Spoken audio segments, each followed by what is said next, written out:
"It's just a stupid birthday, you can have it any day," my sister scoffed. I was done being the black sheep. Hours later, my grandfather arrived and announced. I never thought my 18th birthday would be the day everything changed, but looking back, it was the moment I finally saw my family for who they truly were. Up until that point, I'd spent my entire life making excuses for them, convincing myself that the way they treated me was normal. I believed that one day they'd see how hard I worked, how much I sacrificed, and finally give me the recognition I deserved. That day never came, but something better did. Our family dynamic was simple. My sister Lucy, 21, was the golden child, and I, 18F, was the afterthought.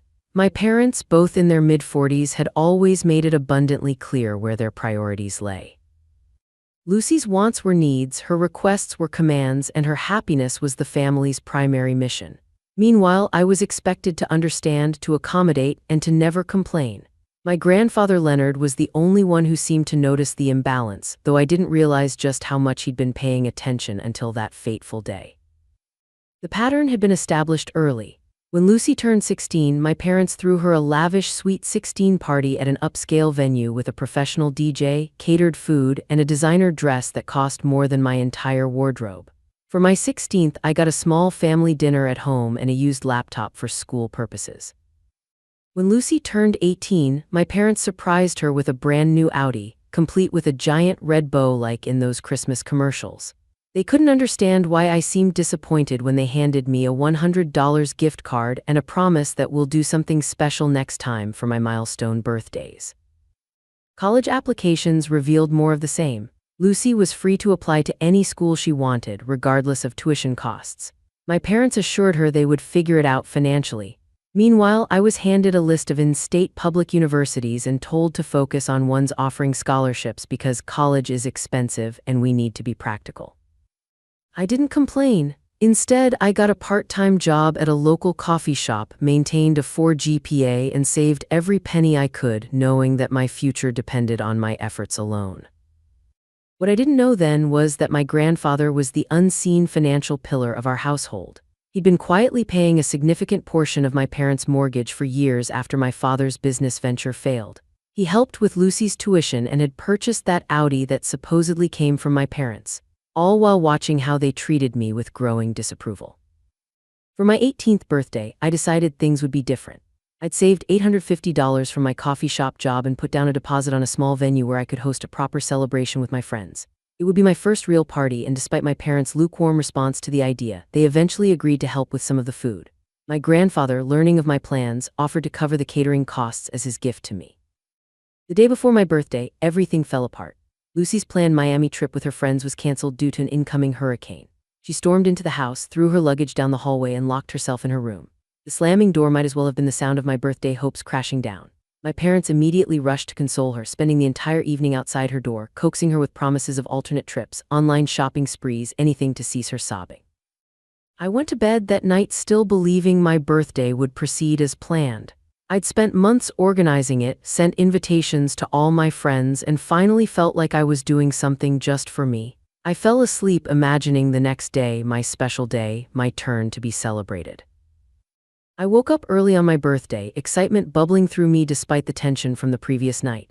The house was oddly quiet. No birthday breakfast smells wafting from the kitchen, no festive music, no parents waiting to wish me happy birthday. Instead, I found my mom and dad sitting at the kitchen table, speaking in hushed tones that instantly stopped when I entered. My mom's face held that pinched look she got when delivering bad news she didn't want to deal with. My dad couldn't even meet my eyes. On the counter sat my birthday cake, still in its box, undecorated, next to a small pile of unopened party supplies. "We had to cancel your party," my mom said flatly, as if announcing a minor schedule change. "Lucy is absolutely devastated about her trip, and we can't possibly have a celebration while she's so upset." I stood frozen, unable to process what I was hearing. My dad finally looked up, his expression a practiced mix of apology and dismissal. "We've already texted everyone that you're sick. We'll reschedule for another time when things settle down." The realization hit me like a physical blow. They hadn't just postponed my party. They'd canceled it without even consulting me. They'd lied to my friends rather than risk upsetting Lucy further by allowing my celebration to proceed. 18 years of similar disappointments flashed through my mind, but this betrayal felt different, more final, more absolute.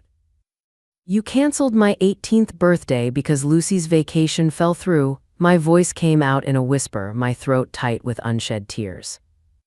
My mom's expression hardened. Your sister is going through a really difficult time right now. Her friends have all posted about how disappointed they are, and she feels humiliated. The last thing she needs is to hear everyone having fun downstairs while she's miserable. As if summoned by our conversation, Lucy appeared in the doorway, her face puffy from crying but her eyes narrowed with righteous indignation.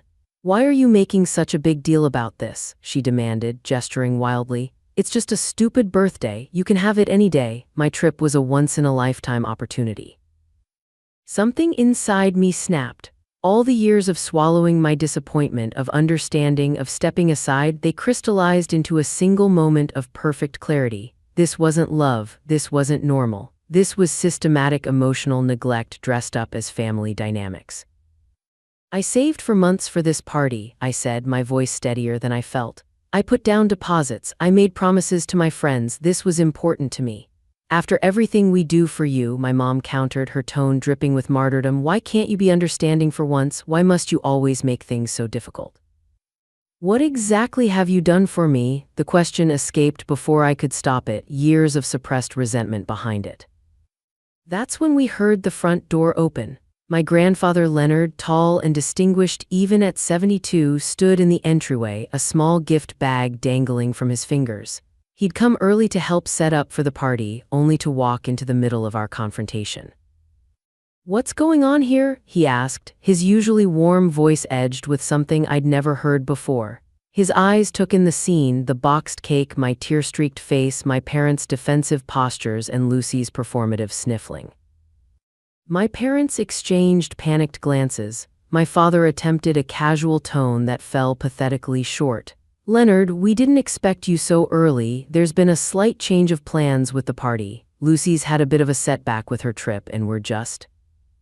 I heard everything, my grandfather interrupted, his voice dangerously quiet. I was about to ring the doorbell when I heard you cancel this child's 18th birthday because her sister is upset about a vacation. The silence that followed was absolute. My parents looked like children caught in wrongdoing. Lucy's performance faltered as she sensed the shift in power. So this is how you treat your daughter, my grandfather continued, each word deliberate and cutting. After I've been paying your mortgage for 5 years, after I bought that car you pretended was from you, after I've watched you systematically favor one child over the other since they were small. My father recovered first, his tone placating. Leonard, you're blowing this out of proportion. It's just a party. It's not just a party, my grandfather thundered, his composure finally breaking. It's her 18th birthday. It's about respect, about making your child feel valued, something you two have consistently failed to do where she's concerned. He turned to me then, his expression softening. Pack your things, Allison, you're coming to live with me. My mother's face drained of color. What are you saying? You can't just take our daughter. I'm 18 as of today, I said, the realization of my legal adulthood dawning alongside this unexpected opportunity for escape. I can live wherever I want.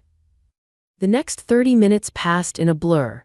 I moved mechanically through my bedroom, pulling clothes from drawers, toiletries from the bathroom, and mementos I couldn't bear to leave behind.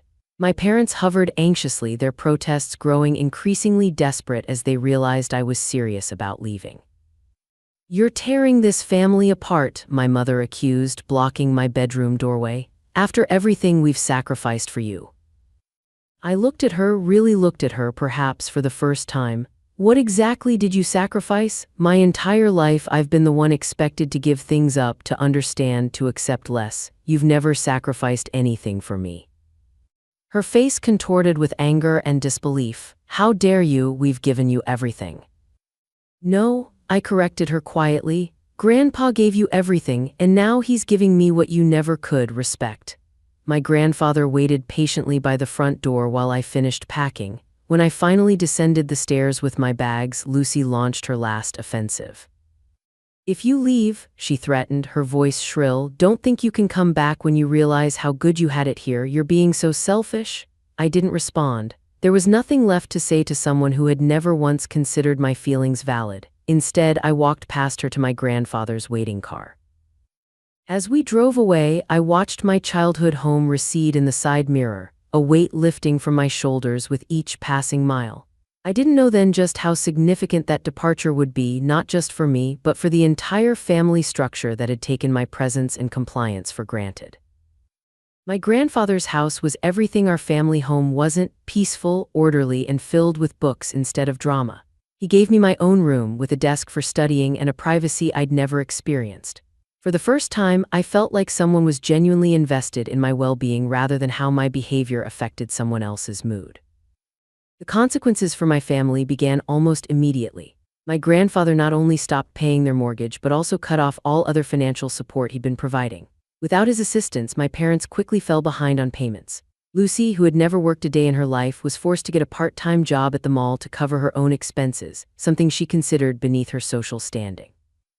The first text from my mother arrived 3 days after I left. It was accusatory. "I hope you're happy. Your grandfather has stopped helping us because of your manipulation. This family is falling apart because of your selfishness."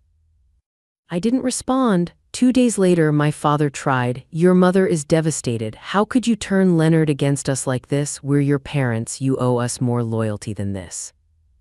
Again, I didn't engage. My grandfather advised me to give myself time and space before deciding how or whether to respond to them.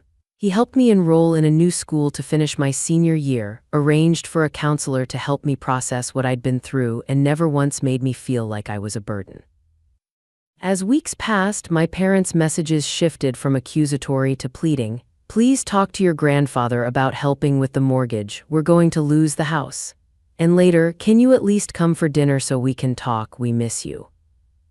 When I still didn't respond, the final phase began: desperation. "We admit we made mistakes. We're sorry about your birthday. Please come home. The family isn't the same without you." Meanwhile, extended family members who had witnessed years of the favoritism began reaching out to me directly. My Aunt Caroline, my father's sister, called to say she was proud of me for standing up for myself. "We all saw it," she admitted, "but none of us had the courage to say anything." 3 months after moving in with my grandfather, I received my acceptance letter to Stanford University with a substantial merit scholarship. My grandfather beamed with pride and promised to cover the remaining costs. When my mother somehow learned of my acceptance, likely through social media, she called for the first time since I'd left. "We always knew you were smart," she said, as if they'd been supportive all along. "But you should consider coming home before college. We've learned our lesson and family should be together." "Is Lucy still living at home?" I asked, already knowing the answer. The pause told me everything. "Well, yes, of course. She's having a difficult time right now. She had to leave her sorority because we couldn't afford the dues and she's very upset about it." "Then I'm staying with Grandpa," I replied simply. My mother's voice hardened. "So that's your condition? You'll only come back if Lucy leaves? How is that fair?" "It's not a condition, Mom, it's a reality. You've chosen her over me my entire life. Nothing has changed." As my parents' financial situation deteriorated further, their attempts to reconcile became increasingly transparent. My father lost his leased BMW and had to downgrade to a used Honda. My mother's weekly salon appointments became DIY home treatments. Lucy's designer wardrobe stopped expanding. 6 months after I left, they received a foreclosure notice. That same day, both of them showed up unannounced at my grandfather's house. My mother's eyes were red from crying, my father's face gaunt with stress. They'd come to propose what they considered a compromise. "We've been thinking," my father began carefully, "that perhaps we could all live together here at Leonard's house, just until we get back on our feet." I looked at them incredulously. After everything, they still didn't understand. It wasn't about the house or the money, it was about being valued. My grandfather, who had remained silent until then, finally spoke. "That won't be possible. This house is Allison's safe space now, and I won't have you disrupting it. You made your choices consistently for years, now you're living with the consequences." "But we're family," my mother protested, her voice breaking. "You can't just leave us homeless." "You're not homeless yet," my grandfather pointed out coolly. You still have options: downsize, sell that Audi I bought, have Lucy move into an apartment with roommates like most college students do. Take responsibility for your situation instead of expecting everyone else to fix it for you. They left without the bailout they'd come for, but they didn't stop trying. When selling their designer furniture and my mother's jewelry collection didn't cover enough of their debts, they became desperate enough to threaten legal action, claiming my grandfather had promised ongoing financial support. Their lawyer quickly informed them they had no case. All of my grandfather's assistance had been voluntary with no contractual obligations. The last-ditch effort only served to further alienate the extended family who closed ranks around me and my grandfather. About a year after I moved out, I met Alex through a university prep program. He was headed to UCLA on a soccer scholarship, and we connected over our shared academic interests and dry sense of humor. When he brought me home to meet his family, I was struck by their warmth and the natural equality among his siblings. There were no favorites, no hierarchy of importance, just love expressed in equal measure. It was like glimpsing an alternate reality of what family could be. My own family's final desperate play came when Lucy herself showed up at my grandfather's door. Gone were the designer clothes and entitled attitude, replaced by a uniform from the restaurant where she now worked and a forced humility that didn't quite reach her eyes. "I need your help," she admitted, addressing me directly for the first time in months. "Dad and Mom are selling the house and I have nowhere to go. My friends won't let me crash with them anymore and I can't afford my own place on what I make." I felt a strange mix of emotions, vindication, pity, and a lingering sadness for what our relationship could have been under different circumstances. "I can't help you," I said finally. "Not because I don't want to, but because it wouldn't actually help. You need to stand on your own feet for once." Her facade cracked instantly. "This is all your fault," she hissed, the familiar entitled rage bubbling to the surface. "You turned Grandpa against us, you ruined everything." My grandfather, who had been listening from the hallway, stepped forward. "No, Lucy, your parents ruined everything by creating a household where one child was treated like royalty and the other like an afterthought. Allison simply stopped accepting it." He handed her a business card. "This is the contact information for a decent apartment complex that offers income-based rent. Tell them I referred you. It's not luxury, but it's clean and safe. That's my one-time offer of help. What you do with it is up to you." After she left, I wondered if I'd been too harsh, if I should have offered more. My grandfather seemed to read my thoughts. "Compassion is admirable," he said gently, "but it's not compassionate to shield people from the consequences of their actions. Sometimes the kindest thing you can do is to let people face reality." Now, almost 2 years after that fateful birthday, my life has transformed in ways I never imagined possible. I've completed my freshman year at Stanford with honors, maintained a healthy relationship with Alex, and built a chosen family of friends who value me for exactly who I am. My parents eventually sold their house and moved into a small apartment. My father found a job at an insurance company, a step down from his previous position, but enough to keep them afloat.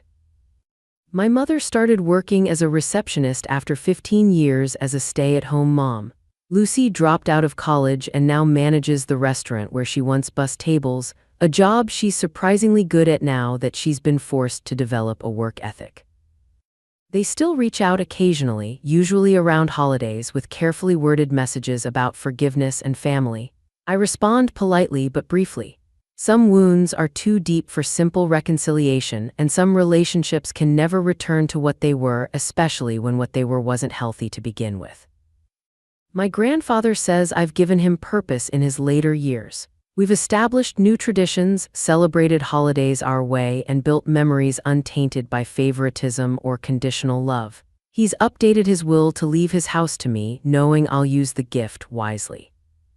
Sometimes when I look at photos from before, at the quiet, reserved girl who accepted less than she deserved, I barely recognize her. That girl believed she had to earn love through sacrifice and accommodation. She didn't understand that real love doesn't demand those things.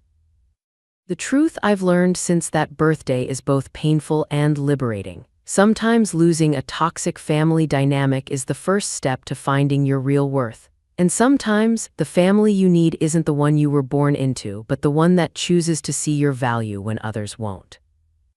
As I prepare to begin my sophomore year at Stanford, I carry with me not bitterness or resentment, but a profound appreciation for how that canceled birthday turned out to be the most significant gift I've ever received, the gift of recognizing my own worth and the courage to demand that others recognize it too.